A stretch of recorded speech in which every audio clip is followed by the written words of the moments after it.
Olá, seja bem-vindo de volta ao nosso podcast Bíblia Livre, né? Este é o segundo episódio.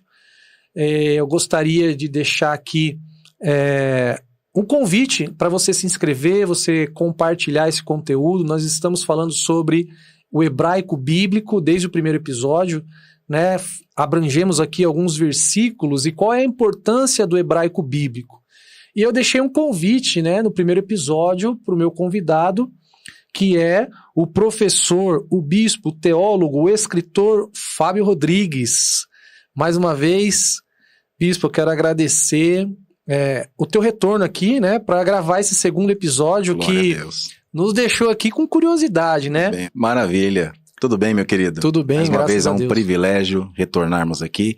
Fiquei bastante ansioso e preocupado com as perguntas, que você fez algumas perguntas aí no episódio anterior. É porque eu sou muito curioso, né? E graças a Deus que eu consegui responder. Mas quando eu não consegui responder, a gente já marca um outro podcast. E a gente vai marcando, porque como, né, o senhor tinha explanado já, o hebraico é uma coisa que a gente Fantástico. estuda praticamente pela vida, né? A vida toda. A vida toda. Então, Sim.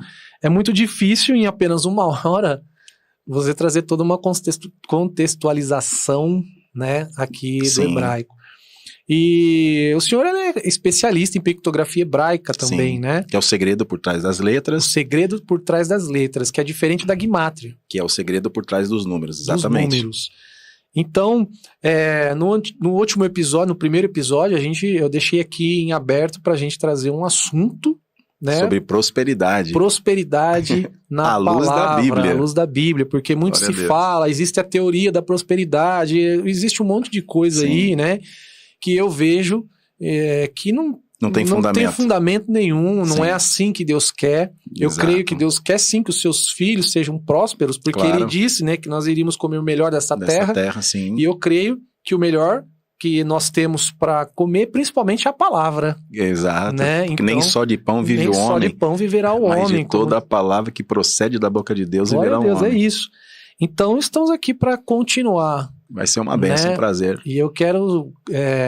estou ansioso também para saber o que o senhor trouxe aí para gente sobre Maravilha. essa prosperidade. Onde é que está isso na Bíblia? Está no Novo Testamento? Está no Antigo Testamento? Qual é o capítulo, o versículo que o senhor trouxe para a gente aí para falar sobre esse assunto? A teologia da prosperidade é uma teologia muito problemática, porque ela leva o ser humano a ser uma pessoa materialista, né? Não sei se você sabe, Gilson, nós não conjugamos o verbo ter em hebraico. Não existe eu tenho, tu tens, ele tem. Não tem existe, essa conjugação? Não existe esse verbo ter. Porque todos os judeus têm a plena consciência de que nós não somos donos de nada. Eles têm essa plena consciência, desde pequenininhos já são ensinados, de que nós não temos, nós somos.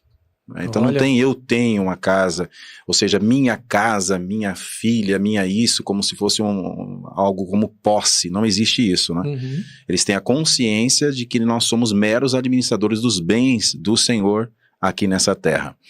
Por falar sobre prosperidade, que vincula muito rapidamente a palavra pão em hebraico, nós temos 3 segredos interessantes por trás da palavra pão. Pão. Lechem. Lechem, que você tem o lamed, o het e o mem sofit. Olha o que é prosperidade à luz da Bíblia. A instrução nos protege do caos.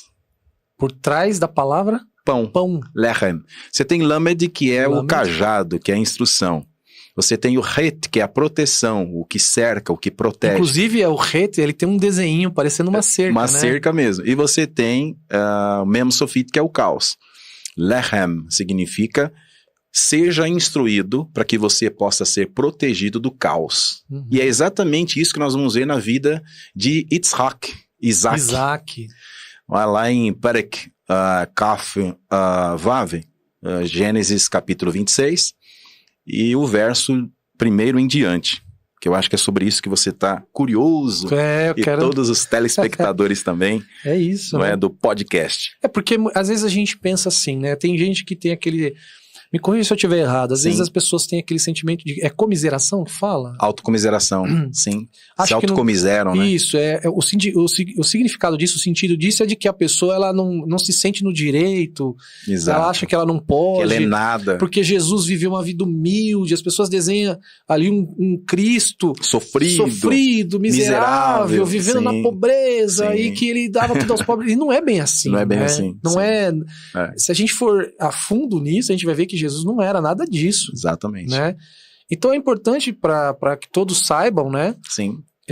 À luz da palavra. A diferença entre o que é prosperidade e o que é materialismo. Materialismo, né? Jesus disse assim para nós: não há condição, né? Não há condições de nós servirmos a Deus e a Mamon. Mamon é uma expressão aramaica que significa o Deus da riqueza. Então, é lógico, porque o dinheiro ele deve servir a nós. Nós não devemos ser servos do dinheiro.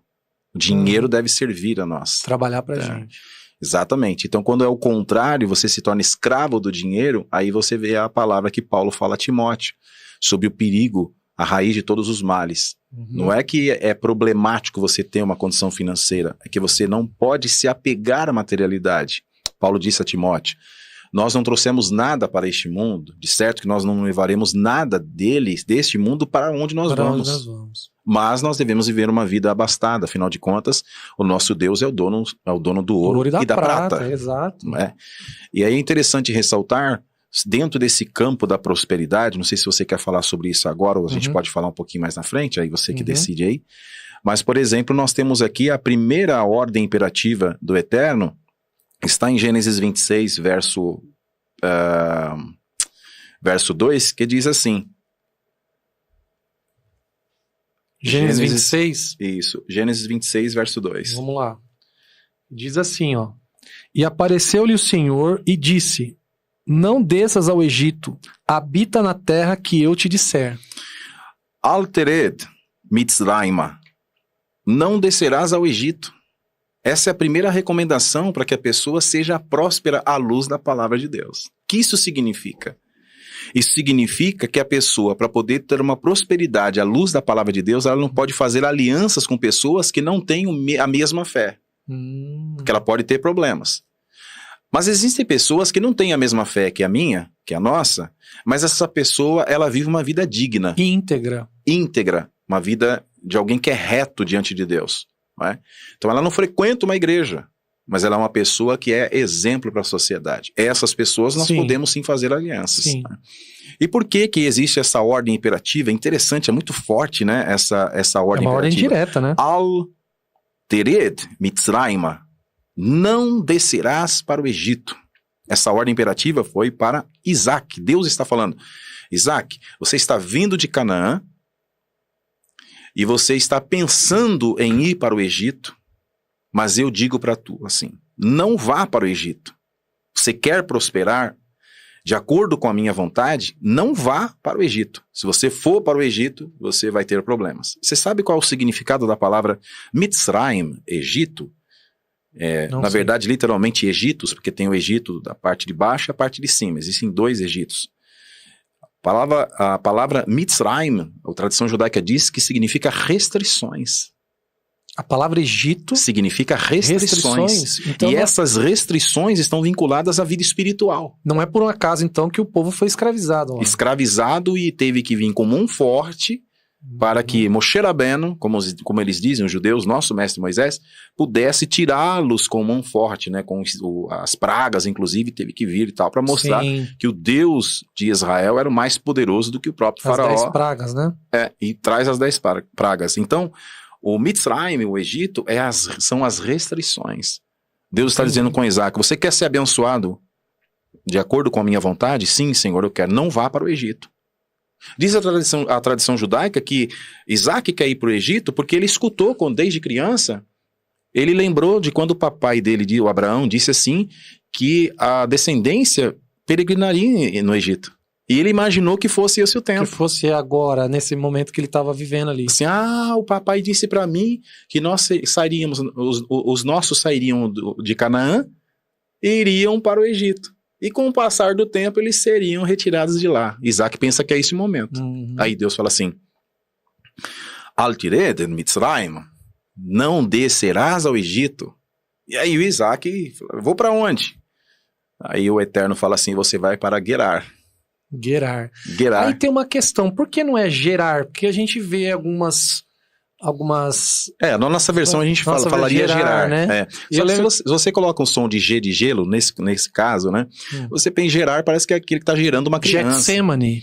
Por exemplo, em hebraico e em grego é interessante a transliteração, uma boa pergunta, uma boa sacada.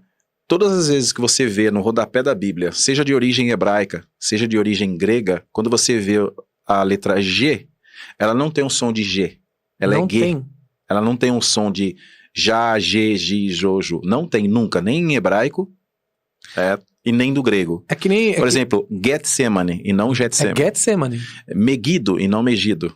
Entendi. Por aí vai. É Gerar. Armagedon. E não é Amargedon. E não Amargedon. No caso de Gerar, é porque em hebraico é assim que se fala. Então, não é Gerar. Não tem... Aliás, não tem nenhum som de J em hebraico, né? O Yud, por exemplo, né? Yeshua... Jesus, que é traduzido, né, de Yeshua, Jesus e tal, você não tem o J. Jeová, o verdadeiro nome de Deus é Jeová, não tem J em hebraico, né, só o Yud. É que nem na língua, o inglês americano, o meu nome também não tem esse... Não é Gilson. Não é Gilson. Eu lembro uma coisa que aconteceu comigo engraçado, que quando eu tava em Los Angeles, eu fui tomar um café no Starbucks, e era a minha primeira vez ali, e eles colocam a etiquetinha ali, né, no copo e tal. E eu tô esperando a moça me chamar e ela, Mr. Gilson, e eu aqui, cara, ó. Até que ela ficou olhando pra minha cara, Mr. Gilson, aí eu fui entender que o meu nome era Gilson, não era Gilson, então é mais ou menos isso, né? Exatamente. E aqui nesse caso, pode falar em língua portuguesa gerar, só que não pode confundir com o verbo gerar, porque aqui é o nome de uma cidade. E olha que interessante, vai pra Gerar, e lá em Gerar, aqui nós estamos falando de prosperidade, tá? À luz da Bíblia. Nós temos 3 letras no nome da cidade. Gimel, Resh, Resh. Gerar. Ou Garar, tanto faz. Você tem o orgulho, você tem o controle e você tem mente. Você tem a liderança. Orgulho, controle e mente. Você tem o orgulho, a liderança, o controle e a mente. Ou seja, Deus está dizendo, não vá para o Egito, vá para Gerar, mas lá em Gerar, tome cuidado. Não deixe o seu orgulho comandar a sua mente. Uau! Opa! E é engraçado porque quando a gente vai na história de Abraão, né, Deus falou também que ele ia para uma terra que emana leite e mel. Manava leite e mel. Só que quando ele chega, ele encontra fome. Sim. E ele volta pro Egito, não é isso, bispo? Porque o Egito é a terra das restrições. Restrições. Ele encontra fome lá. Quem tem uma aliança com Deus não pode viver no mundo. Esse mundo espiritual que é o Egito, Mitzrayim. Tem que viver na terra que emana leite e mel. Sim, essa é a promessa, né? E Cristo veio fazer exatamente isso na nossa vida. Nos tirar desse mundo espiritual chamado Egito. Nós não podemos regressar ao Egito. Não podemos nem olhar para trás. Não é? Então é interessante ressaltar que nessa cidade onde ele vai prosperar, tem 3 segredos. Certo. Cuidado com o seu orgulho, porque o seu orgulho vai tentar controlar a sua mente, a sua razão. Se Isaac conseguisse dominar o seu orgulho para que não controlasse a sua mente, ele ia prosperar. Aí, a primeira ordem é, não desças ao Egito. Esse é o primeiro segredo da prosperidade. Essa é a primeira coisa. À luz da palavra de Deus, à luz da Bíblia. A palavra de Deus primeiro, não descer ao Egito. Descer ao Egito. Isso, trazendo para os dias de hoje, é como se fosse o quê? Não vá para um lugar de restrição? Não vá para o lugar de restrição significa o seguinte, o que é Mitzrayim? Não vá comprar um celular sabendo a origem dele. Entendi. Não vá pegar dinheiro com agiota. Certo. Confie em mim.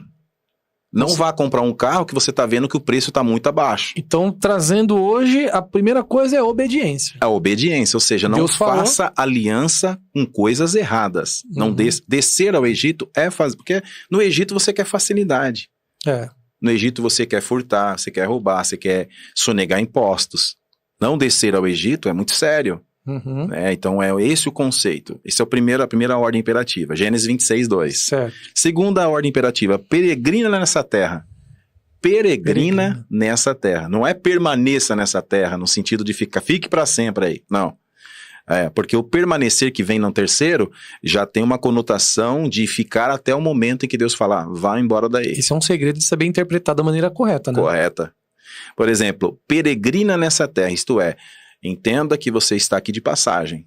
Uhum. Você vai passar aqui para prosperar. Porque tem gente, por exemplo, nós estávamos conversando antes de iniciarmos aqui o nosso podcast sobre a decisão que você tomou em relação à sua casa. Né? Quer dizer, você teve um momento de você estar naquele ambiente, e houve um momento em que você, então, busca a orientação de Deus, e Deus fala assim, agora você vai ter que ir para um outro lugar. É correto. Então, essa visão é a visão correta. Se você permanece no lugar onde Deus fala para você sair, vai ter problemas. Você vai viver Mitzrayim, Egito. E Egito é lugar de cativeiro, é lugar de restrições. De prisão. Prisão. Só que o Egito é um lugar onde você decidiu ir. Lembremos que os filhos de Israel foram por livre e espontânea vontade. Foi Faraó que obrigou-os a estar ali. Já no caso da Babilônia, não. No lá caso foram cativos, né? Lá eles foram o Nabucodonosor entrou com seu exército 3 vezes e levou o cativo. O cativeiro assírio, 722 a.C., por exemplo, que durou 7 anos, né? Duraram 7 anos aí. Você vê que interessante. O cativeiro assírio, 722 a.C., durou 7 anos. O cativeiro babilônico durou quanto? 70. 70 anos. Micro 70 e macro. 7. Ó, micro e macro. 7 anos foi o mínimo. A nação de Israel não aprendeu a lição. Aquilo que Deus falou? Eu vou colocar o máximo agora, 70 anos. Caramba. E eu falei agora uma coisa que me veio na cabeça. Isso tá ligado quando perguntaram para Jesus quanto tempo deveria perdoar, né? Sim. E aí Jesus fala, né? Um lá falou, quantas vezes eu devo perdoar? Uma, 2? Não, agora, 70 vezes 7. Em cima da sua pergunta. Só para ficar claro aqui, esse 70 vezes 7, Jesus estava falando exatamente sobre esse período de escravidão? Espiritualmente é possível a gente aplicar nisso, mas só que tem um segredo em relação ao 490, porque 70 vezes 7 são 490. Se você fizer uma redução dos números, 4 mais 9, 9 mais 4... dá 15. Ó, 9, 10, 11, 13, 12, né? 13. 13 é o número Ahavá. Matemática assim de última hora. Não tem problema não. Olha só, mas é só um exercício, 13. Né? Então 9 mais 4, 9, 10, 11, 12, 13. O número 13 equivale a uma palavra muito importante. A palavra Ahavá. Ahavá. Ahavá significa amor. Uau. Quem perdoa? Só perdoa quem ama. Quem ama, meu Deus. Amarás o Senhor teu Deus todo o teu coração, toda a tua alma, todas as suas forças. E o próximo como a ti mesmo. Então é a redução dos 613 mandamentos, né? A redução dos 613 mandamentos. Vamos fazer uma redução de novo? Pera, deixa eu fazer uma... Só essa revelação aqui já merece um like seu, já merece um compartilhamento, porque... Foi uma coisa revelada aqui, né? Do 70 vezes 7, 490, reduzindo. Sim. Aí vai dar 13. O número 13 e o 13 o número do amor. Significa amor. E só perdoa quem ama. Meu Deus, bispo, pelo amor de Deus. Essa já valeu um like, hein? Vai lá. Já valeu um like. Então o que acontece? Por exemplo, quando você pega a palavra amor e você vai reduzindo, dá 13. Né? Na verdade, reduzindo não. Você faz o Ahavá é Aleph, Rei, o Veit e o Rei. Então, se você pegar cada letra, vai dar 13. E 13 é o número do amor. Certo. Se você reduzir mais do 13, 1 mais 3? 4. É o caminho. O caminho do perdão está no amor. Quem é o caminho e quem é o amor? Cristo. Jesus Cristo. Quem quiser vir após mim, negue-se a si mesmo, pega cada dia a sua cruz e siga-me. Ou seja, se você quer ser o seguidor de Cristo, você tem que perdoar aquela pessoa que te ofendeu. Amar o seu inimigo. Pega a visão. É verdade, Jesus. Agora, se você reduz, por exemplo, 613 mandamentos, né, que você reduzir o conceito, é amar a Deus sobre todas as coisas e o próximo a ti mesmo. Se você pegar 613 mandamentos, que é a quantidade de mandamentos que os judeus seguiam, deveriam praticar. Para os judeus são 613, mas para os gentios, os não judeus, que somos nós, são 2. 2, que é reduzido. Daqui a pouco a gente vai chegar nesse 10 e olha que interessante. 613 são 365 mandamentos negativos dos 613. Não faça isso, não faça isso, não faça aquilo, não roubarás, não assassinarás, enfim, são 365. Um mandamento para cada dia do ano. Caramba. Já no positivo, ou seja, faça isso, são 248. Se você pegar 365 mais 248, são 613 mandamentos. Se você pegar 613, vamos treinar um pouquinho. 6 mais 1 mais 3. 6 mais 1? 7. Mais 3? 10. Os 10. Eita! E aí, se você diminuir mais o 10, 1 mais 0? 1. Aí se resume em Cristo. Um único. Eu e Pai somos um. Pronto. Meu Deus. Assim como eu e Pai somos um, que vocês também sejam um. Assim como eu e Pai somos um. Essa unidade, ela garante a vitória, garante a prosperidade. Jesus, é muita, e por aí muita vai. Revelação.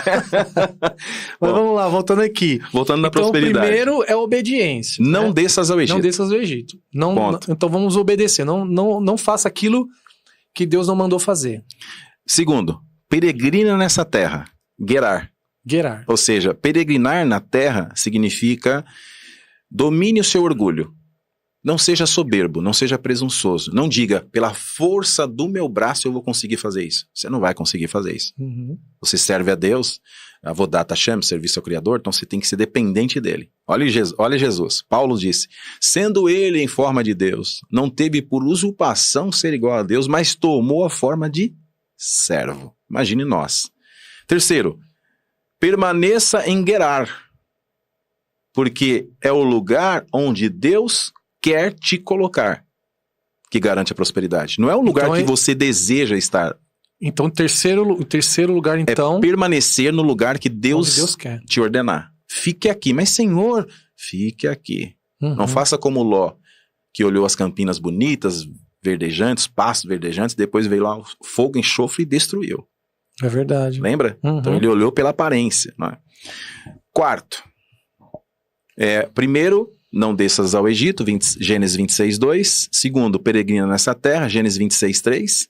Terceiro, permaneça em Gerar, lugar onde Deus nos colocou, Gênesis 26:6. Quarto, semeará e colherá 100 vezes mais. Isso é um segredo, esse é um segredo top, incrível, porque fantástico. As pessoas demoram para entender isso. Demoram para entender. Semeadura é uma questão muito, muito séria dentro da igreja. Sim. Porque as pessoas, elas têm aquilo que a gente estava falando no início. Sim. Elas servem a um Deus que às vezes não é o nosso Deus criador, não é o nosso eterno. Que é Mamon. É o Mamon. Porque a pessoa ela tem uma dificuldade enorme, tremenda, de entender a questão da semeadura. Verdade. Né? E aí, vamos lá. E tudo começa pela semente. Repita comigo assim. Tudo começa pela semente. Pela semente. Repete aí, ó. Tudo começa pela semente. Olha que incrível. Agora, a palavra semente, ela tem 3 segredos. Zera. Tudo começa por zera, a tradição judaica diz. Tudo começa por zera. Zera é semente em hebraico. Zera tem 3 letras. Zain, Resh, Ain. O Zain significa um instrumento, a arma de trabalho. Uau. Ok. O Resh significa a mente, a capacidade racional, a competência. E Ain significa o que vislumbra, o que vê. Portanto, Zera está vinculado a 3 segredos interessantes. Quando você estiver trabalhando, tome cuidado a forma de você pensar e a forma de você observar. Olha. Eclesiastes 11, verso 6, se você puder ler, por gentileza. Eclesiastes 11, verso 6. Eclesiastes 11, verso 6. Depois de Salmos, Provérbios, um pouquinho antes, é isso. Depois, Eclesiastes 11, 6, tem uma palavra muito interessante, Gilson, que a gente poderia... Aqui é na Bíblia mesmo, né? Na Bíblia mesmo. Não vamos no aplicativo não, que é muito fácil. Aqui é Bíblia mesmo. Aqui é Bíblia, 11... Aí, 11, 6. 11, 6. Posso ler? Pode. Pela manhã, semeia a tua semente, e à tarde não retires a tua mão, porque tu não sabes qual prosperará, se esta, se aquela, ou se ambas serão igualmente boas. O verso 4 está escrito? O verso está dizendo 4 assim: quem observa o vento nunca semeará, e o que olha para as nuvens nunca cegará. Você está percebendo a visão aqui? Visão. Quem observa, quem vê o vento. Ah, tá ventando muito. A pessoa pensa, tá ventando muito.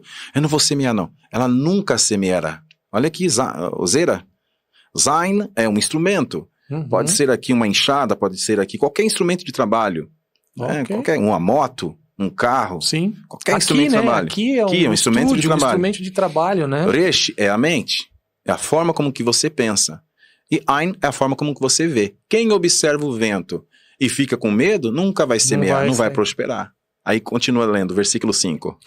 Assim como tu não sabes qual o caminho do vento, nem como se formam os ossos no ventre da mulher grávida, assim também não sabes das obras de Deus, que faz todas as coisas. Ou seja, vamos pegar a Zera, que a semente que sai do homem, e vai entrar em contato com o útero da mulher. Vamos pegar esse exemplo, é disso que o texto está dizendo. Essa semente. Nós somos resultados de uma semente. Sim. Espermatozoide. Tá entendendo a visão? Ó, Zera, semente. Tudo começa pela semente.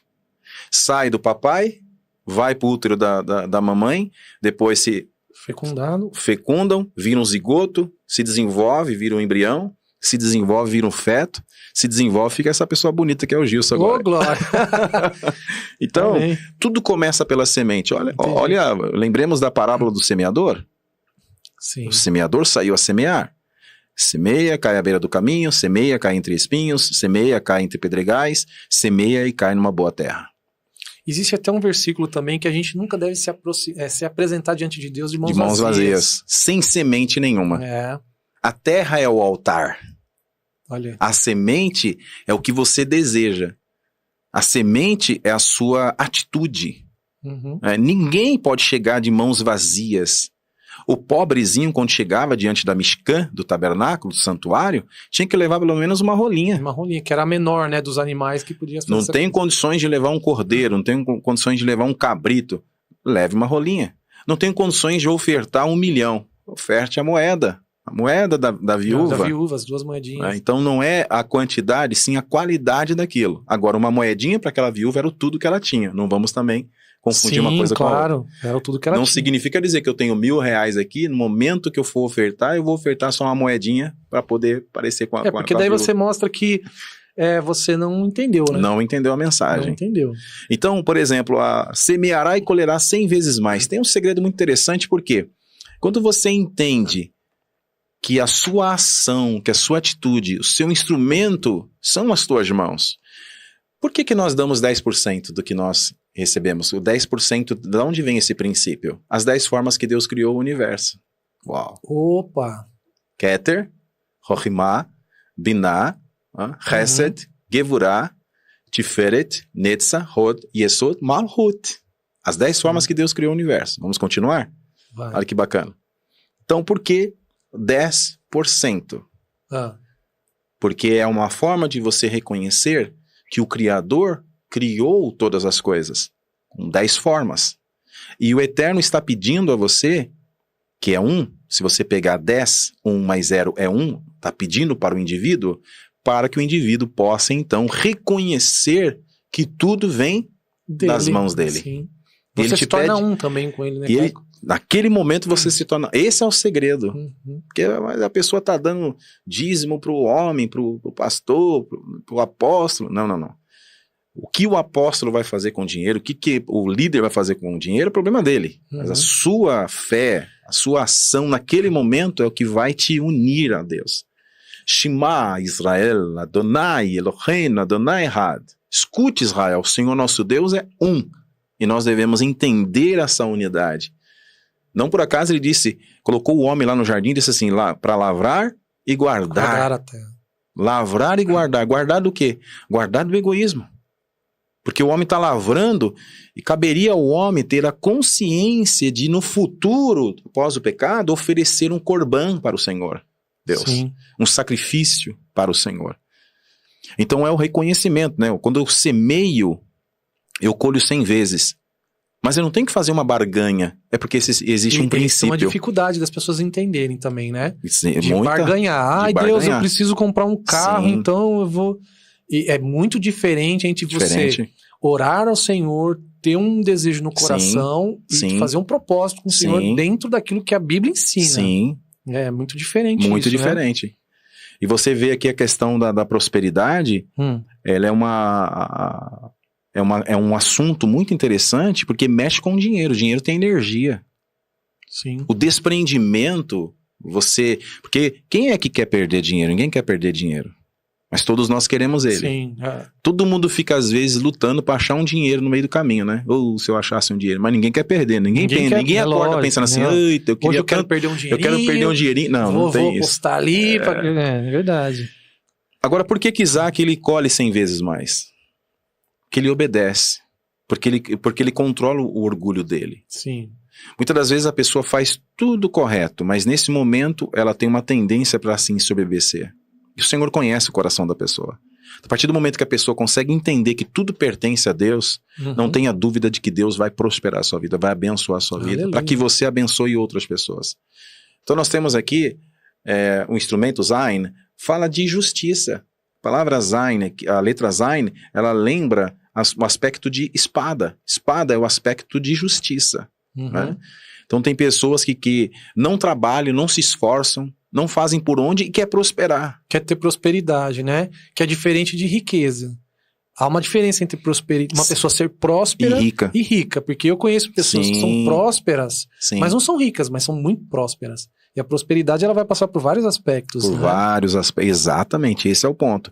A tradição judaica diz que Isaac não deveria colher 100 por 1. 100 por 1. Impossível. Não deveria. Não teria como. Era impossível. E aí o texto diz que naquele ano ele colheu 100 por 1. Isso é espetacular. E lá pelas tantas, a prosperidade tem desafios. Ele vai ter que cavar através dos servos, né? E eles vão tentar tirar um entulho, porque não sei se você se lembra, mas o Abraão, o pai dele, tinha cavado alguns poços. Poços, sim, os poços de Abraão. E vieram os inimigos, né, os filisteus na época, e começaram a colocar entulhos. Né? E é interessante que no Gênesis 26, 19, por que a importância de se conhecer o hebraico? O hebraico a gente brinca um pouquinho, quando eu falo brincar, a gente se desenvolve e amplia. O versículo 19, lê o Gênesis 26, 19? O 26, 19. Cavaram os servos de Isaac naquele vale e acharam ali um poço de águas vivas. Olha o código aqui, ó. Águas vivas. 26, 19. Tá escrito assim: cavaram, pois, os servos de Isaac naquele vale e acharam ali um poço de águas vivas. Águas vivas, você não remete à samaritana? É verdade. Quando Jesus encontra... Dá um pouquinho de água. Olha que interessante. Aqui tá apontando para a vinda de Jesus, já conversando com a samaritana. Dá um pouquinho de água. Como é que o senhor, sendo judeu, pede para uma samaritana água? Ele falou assim, mas se você soubesse quem está te pedindo, você pediria para ele. Ele te daria o quê? Águas o quê? Vivas. Águas vivas. Olha aqui o poço. Jorraria para a vida eterna. A tradição judaica diz que águas vivas aqui, esse primeiro cavar de poços, representa a casa de Deus. O primeiro cavar? O primeiro aqui, ó, cavaram os servos de Isaac naquele vale e acharam ali um poço de águas vivas. Águas vivas remete à casa de Deus. Casa de Deus. Porque águas vivas remete também, está vinculado às escrituras sagradas. Uau! Palavra de Deus, vós estáis limpos pela minha palavra que eu vos tenho dito. Então a palavra ela limpa, ela tira o peso, ela tira a sujeira. Esse é o poder da palavra de Deus. Aí no versículo 20 do mesmo capítulo diz assim: e os pastores de Gerar. Sim. Posso falar Gerar, né? Pode falar Gerar, tá aprendendo. E os pastores de Gerar porfiaram, é isso mesmo? Isso, porfiaram com os pastores de Isaac, dizendo: esta água é nossa. Por isso chamou aquele poço Ezeque, porque contenderam contra ele. Ezeque, que é contenda, é exatamente esta questão da contenção. Eles foram contidos. Então, quando a gente pensa de prosperidade à luz da palavra de Deus, não é facilidade, não é facilitação. Deus, ele abre o caminho, mas vai vir o inimigo para tentar testar. Então essa é a diferença de prosperidade para riqueza. Riqueza você pode até herdar. Agora, quando você vai ali na labuta, no trabalho... Conquistar mesmo, não é? E de acordo com a aliança que você faz com Deus, é prosperidade. Hatzlachá, prosperidade. Então, o primeiro é Ezeque, que é a contenção. Vamos para o primeiro, né, que é águas vivas. O segundo, Ezeque, aí continua. Cavaram outro poço. Então cavaram outro poço e também porfiaram sobre ele, por isso o chamou Sitna. Sitna. Aí você tem aquela questão aqui, a questão da primeira é a contenção, o segundo já é inimizade. Sitna significa inimizade. Então você vai provocar inimizade, pessoas invejosas. As pessoas vão querer ver o teu mal. Paralisar Ninguém você. gosta de ver, né? A pessoa vai falar assim, quem é esse camarada aí? Esse camarada tá muito, muito otimista demais. As pessoas vão se incomodar com Tem você. aqueles que falam assim, né? Você tá prosperando, você compra um carro novo, a pessoa já vem assim, comprou um carro novo? Nossa, deve ser caro, hein? Deve ser caro. O IPVA deve ser caríssimo. O carnê, então... Isso. Ou seja, essas são as pessoas que tentam paralisar você, né? Mexer com a tua fé, desmotivar. Esses são os inimigos, que é a inimizade. Mas lá, pelas tantas, você não pode parar de cavar. Aqui nós estamos falando de perseverança. Então, prosperidade exige o quê? Obediência e perseverança. Então, aí continua o versículo 26, verso 22. E partiu dali e cavou outro poço, e não porfiaram sobre ele. Por isso chamou Reobote, e disse... Porque agora nos alargou o Senhor e crescemos nessa terra. Rehovot significa espaçoso, alargado. Uau! A partir do momento que você obedece, a partir do momento que você persevera, Deus vai te dar o quê? Largueza. Ele vai alargar, ele vai te dar crescimento, prosperidade. Isso é prosperidade à luz da palavra de Deus. Agora ficar o dia inteiro dormindo. E glória a Deus, aleluia. Não é bem assim, né? Ou seja, não basta você ter só fidelidade com o Senhor, né? Você precisa se mover, precisa se mexer, né? Porque Sim. Abraão só foi um homem próspero. Se mexeu. Porque Isaac ele saiu também. Da onde Deus falou para ele sair. Isaac é a mesma coisa, só foi próspero porque ele teve obediência Sim. a Deus, né? Então a gente pode entender que essa prosperidade existe. Existe. À luz da Bíblia. À luz da palavra de Deus. Não é uma coisa criada pela teologia, não é uma coisa criada pelo homem. Agora, é muito diferente da teoria da prosperidade, né? Isso, exatamente. Que desculpa, perdão da palavra, é uma papagaiada. É antibíblico. Antibíblico, completamente, né? Agora você vê, ele semeou e colheu 100 vezes mais. Não é? Incrível isso daqui. Por quê? Porque ele trabalhou, usou a mente e usou a visão. Uhum. Eu quero liberar sobre a sua vida agora, você que está me assistindo aqui, Aleluia. Assistindo esse podcast, liberar sobre a sua vida em nome de Jesus, para que o instrumento de trabalho que está nas suas mãos seja às vezes um carrinho de pipoca, não importa o que seja, Deus vai prosperar a sua vida, vai liberar sobre a sua vida em nome de Jesus. Amém. Instrumento, a capacidade, Deus vai te dar estratégia, vai te dar sabedoria, inteligência, mais e mais.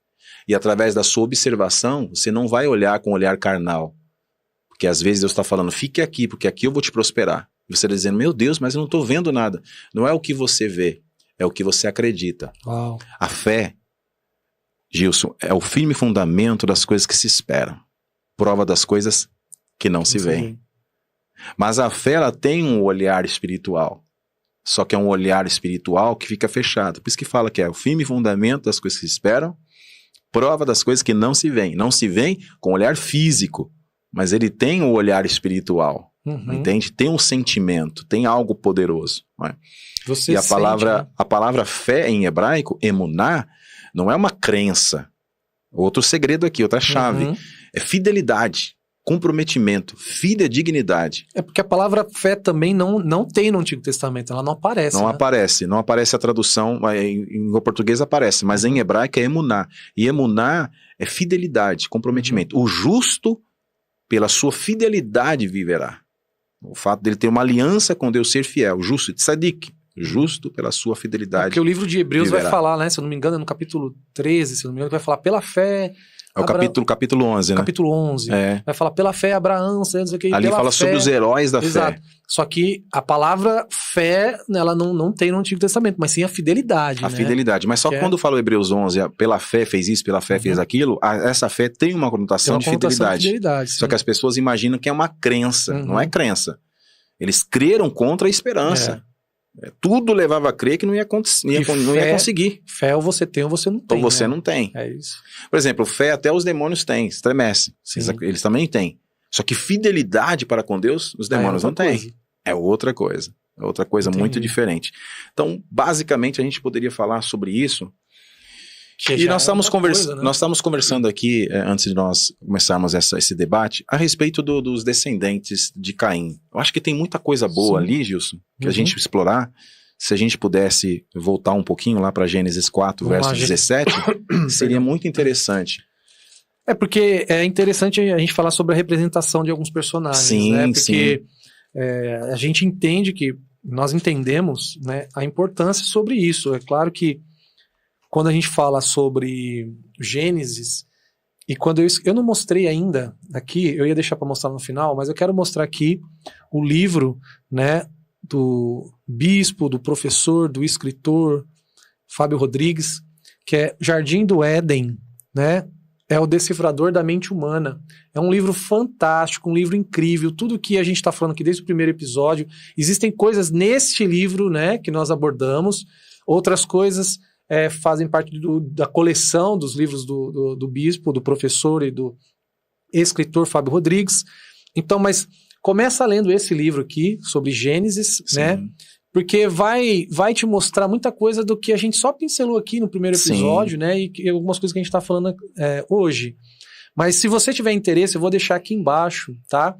O link para você comprar esse livro, tá? Eu vou deixar aqui depois o bispo vai me passar o link. Vou deixar aqui embaixo na descrição, se você tiver interesse em se aprofundar ainda mais sobre esse conhecimento. Sim. Vai lá, entra lá, compra o livro. São 11 livros na coleção. São 11 livros. Né? São 11 livros. São 8 voltados ao Jardim do Éden, sim, porque tem os 7, né, que é o volume 1, volume 2. Tem a edição especial, que é o 10º livro. E é muito legal, viu? Porque é um livro curtinho, gente, um livro rápido de você, sim, ler, tá? 117 páginas. 117 páginas, e você vai conhecer muita coisa, muitos segredos aqui escritos por detrás da letra.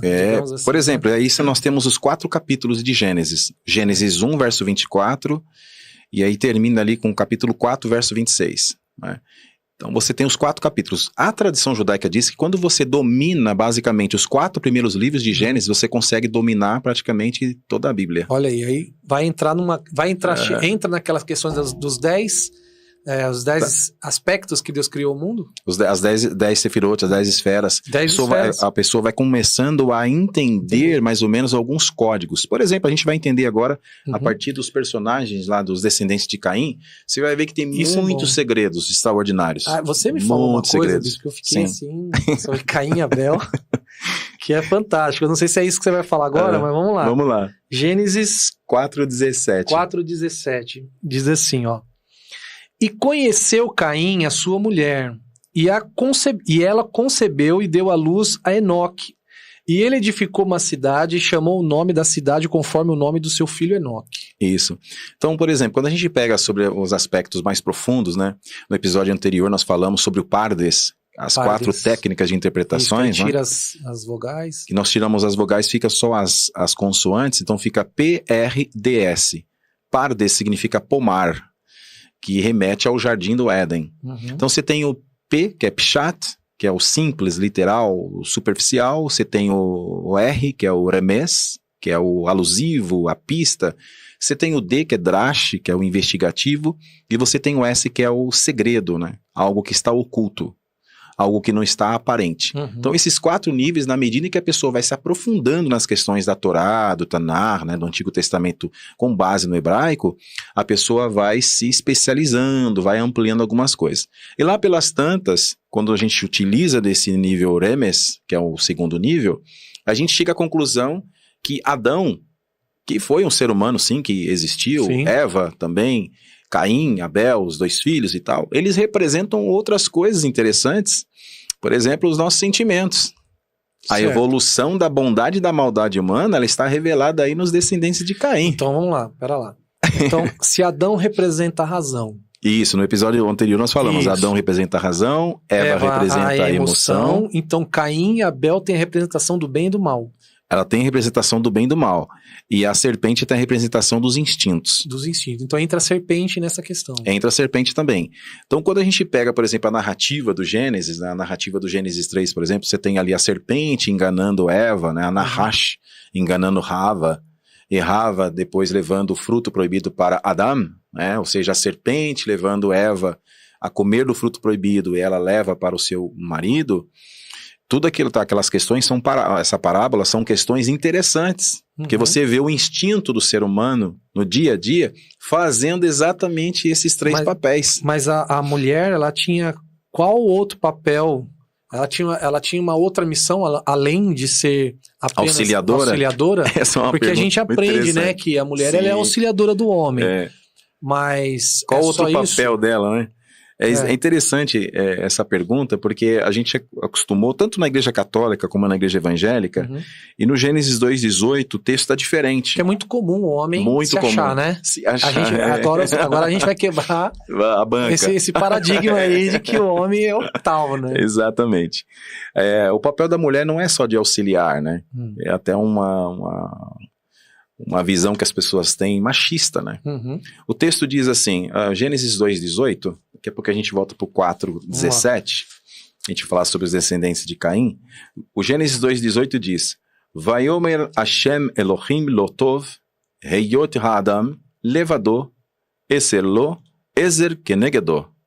E disse o Senhor Deus, não é bom o homem estar só.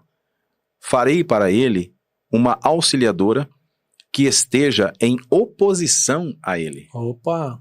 Então nós temos duas palavras aqui, que são as duas missões da mulher. Ela é Ezer, auxiliadora, e Kenegedó. Neged. De Kenegedó nós temos a palavra Neged, que é opositora. Na minha tá diferente. Tá como aí? Tá como assim, ó. E disse o Senhor Deus, não é bom que o homem esteja só. Farei uma ajudadora idônea para ele. Nem aparece a palavra idônea no hebraico. Nem aparece. Nem o texto da Bíblia no hebraico aparece a palavra idônea. Você vê que é incrível, né? A minha tradução já não aparece essa... Olha aí o problema. Em oposição. E eu tô com uma das melhores traduções, né? Que é a Corrigida Fiel. E não aparece. Não aparece no texto hebraico você tem a palavra Ezer. Inclusive essa palavra Ezer você vai encontrar lá, até aqui nos ajudou o Senhor, que é traduzido, né? Ebenezer, que é pedra de auxílio. Que é o Ebenezer, né? Ebenezer, Então você tem lá Ezer, que é auxílio, pedra de auxílio.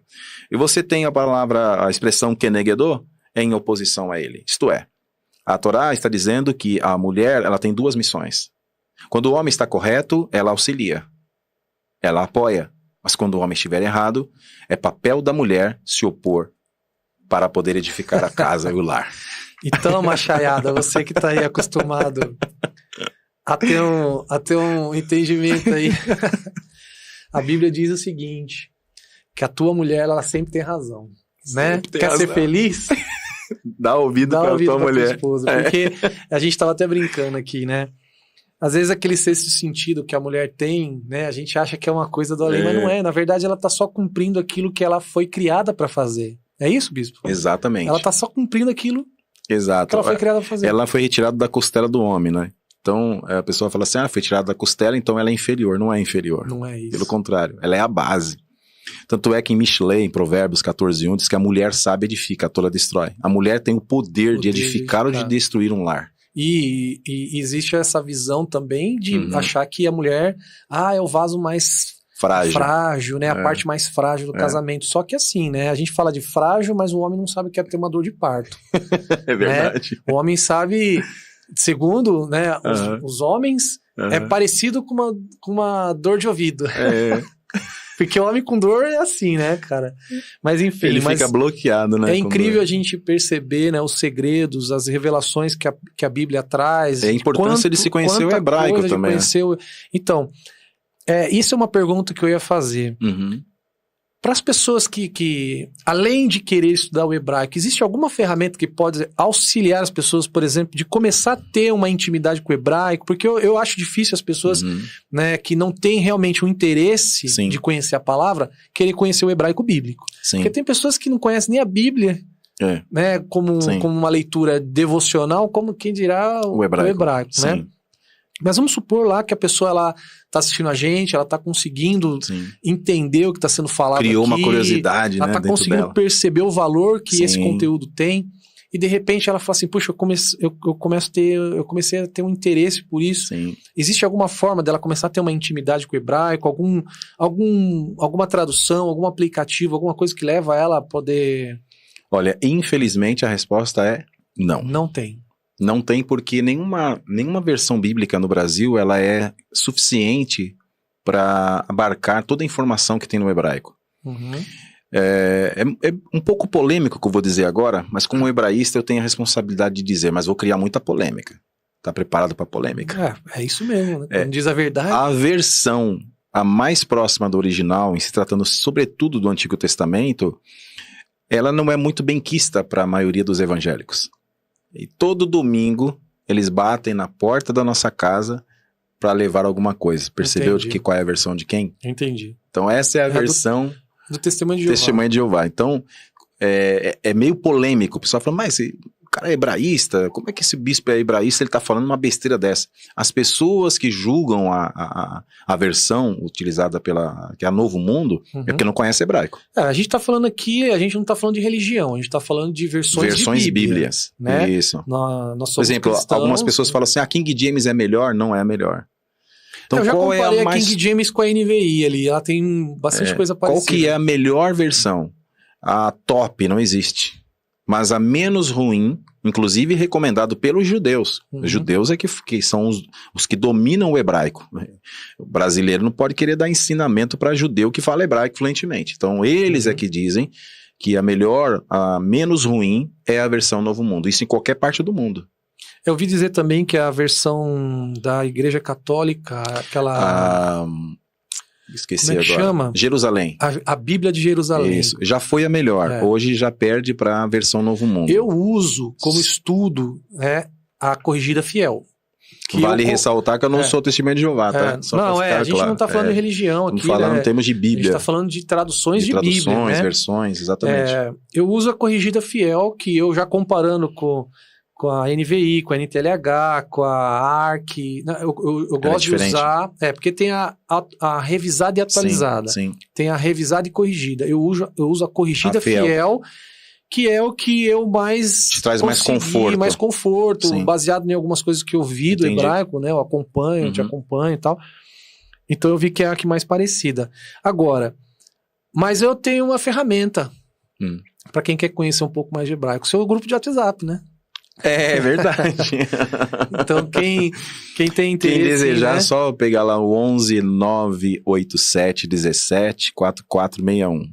11 987 17 4461. Lá eu tenho o Hebraico 1, que é a alfabetização. Por exemplo, essas lições que eu estou trazendo aqui, eu não estou trazendo muitas frases, né? Algumas frases eu estou citando, mas existem segredos por trás de letras. Então, se a pessoa conseguir ao menos, formar palavras, já ajuda muito. Sim. Alfabetização, por exemplo, são 4 aulas. A pessoa, em menos de um mês, a pessoa consegue ser alfabetizada se ela se empenhar. Curso barato, online, tudo prontinho, vídeo gravado, não precisa comprar nenhum material, porque tudo já está disponível lá. Basta a pessoa ter um caderno, uma caneta, e escrever e fazer a lição. Ótimo. Pronto, isso é Hebraico 1. A pessoa sendo alfabetizada, já vai abrir um grande leque. Por exemplo, vai dar a possibilidade dela entender o que eu vou falar daqui a pouco sobre a pictografia hebraica, que é o segredo por trás das letras, envolvendo os personagens dos descendentes de Caim. Por exemplo, começando aqui por Caim. Você pega aqui o Kuf, Yud, Num, Sofit. Aí a pessoa que não é alfabetizada, ela não está entendendo o que eu estou dizendo. Quer já explanar sobre isso?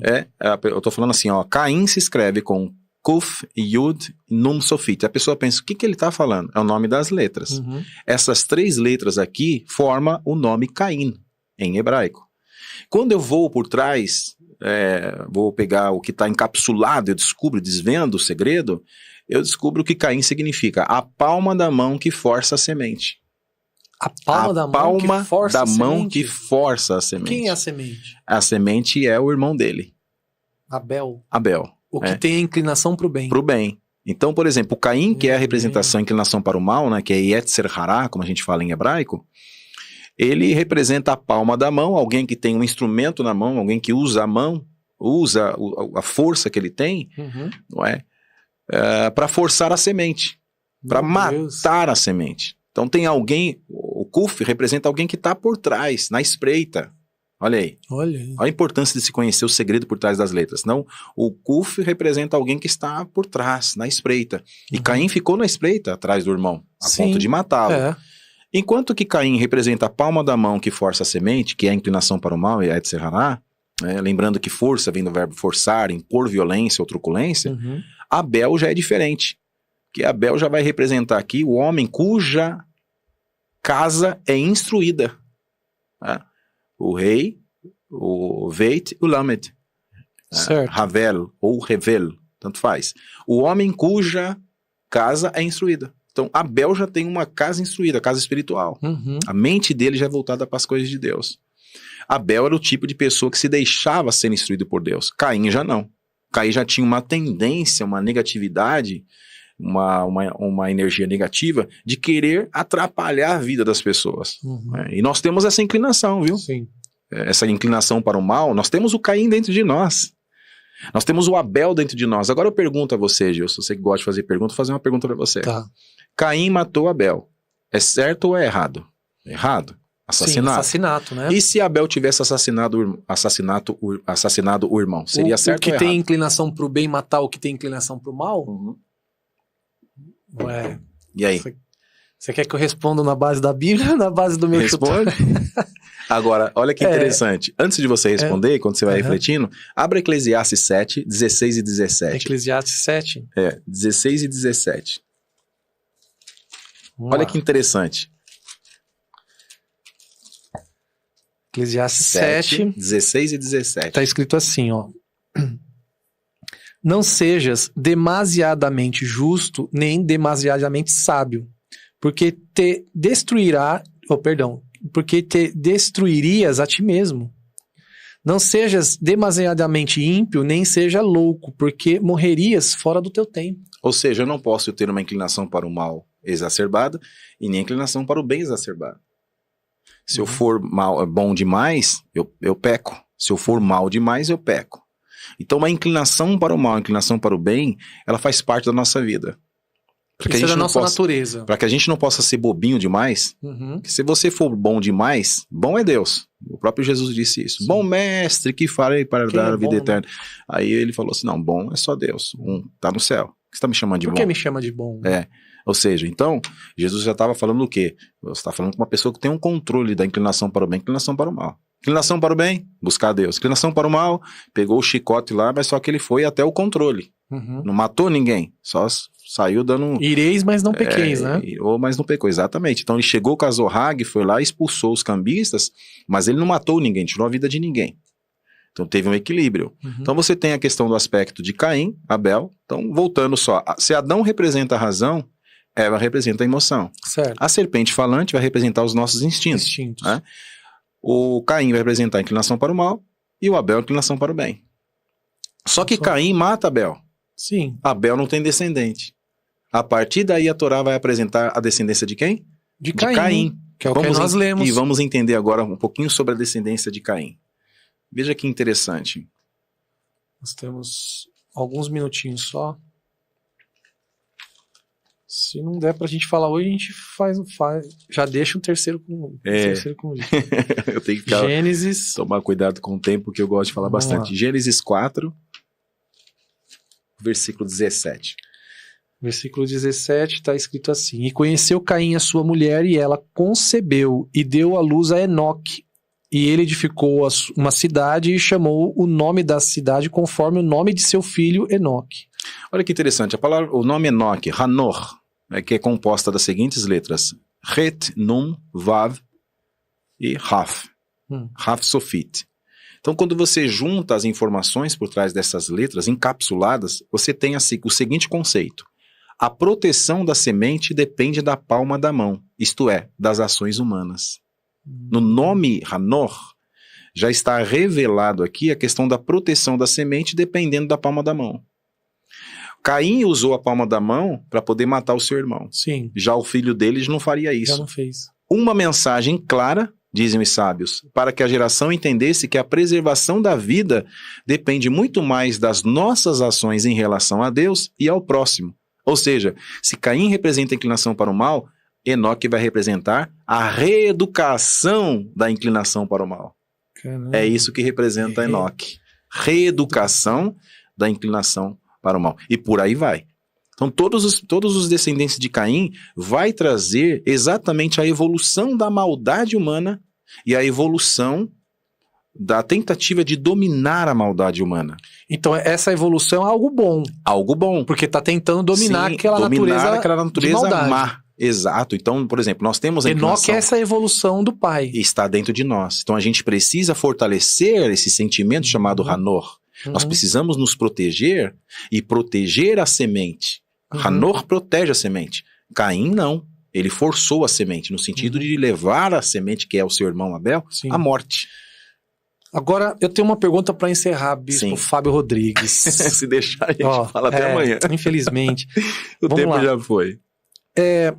Por que Deus colocou em Caim Um sinal. um sinal? Eita. Porque assim...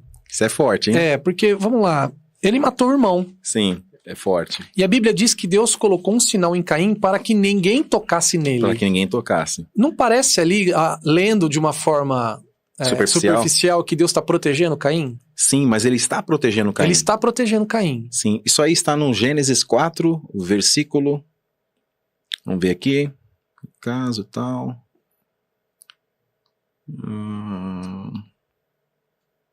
Aqui, ó, quer ver? Colocou O primeiro sim. homicídio, Sim. a partir do versículo 8. Caim tal, respondeu... É o versículo 13 em diante. Quer ver?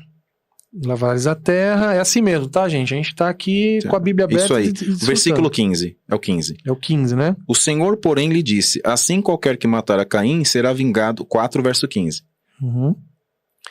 Aqui, ó, o Senhor, porém, disse-lhe, portanto, qualquer que matar a Caim 7 vezes será castigado. E pôs o Senhor um sinal em Caim, para que o não ferisses a qualquer um que achaste. Legal. A palavra sinal aqui no hebraico é ot. Ot. Sinal. Ot. Todas as vezes que você encontrar a palavra ot, sinal, no Antigo Testamento, remete. Está relacionado a Jesus. Ot são 3 letras. Aleph, Vav e Tav.